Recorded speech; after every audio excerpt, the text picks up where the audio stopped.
Klorok pun ada bau lemon. Tapi kenapa pula tak boleh campur lemon dalam klorok? Why? Kenapa ada orang pesan jangan campur klorok dengan lemon? Padahal klorok sendiri pun ada yang bau lemon.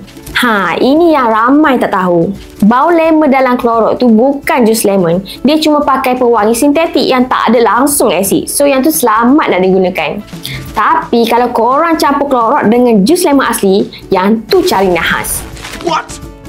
No way. Klorok ni dia ada sodium hypochlorite. Lemon pula dia ada citric acid. Kalau campur dua bahan ni, dia boleh hasilkan gas beracun. Kalau terhidu, boleh sesak nafas, mata pedih dan tekak rasa terbakar. Worst case, boleh pengsan dalam bilik air tau. Benda ni bukan main-main. Dulu masa Perang Dunia Pertama, askar gunakan gas klorin yang datangnya daripada campuran ni untuk bunuh musuh. Sekarang kita campur benda ni untuk cuci tandas. Tolonglah jangan buat eksperimen kimia ni dalam bilik air. Nak cuci-cuci je. Jangan nak jadi saintis pula dalam bilik air tu. Semoga info ni bermanfaat untuk korang. Jangan lupa follow untuk konten-konten yang lebih menarik.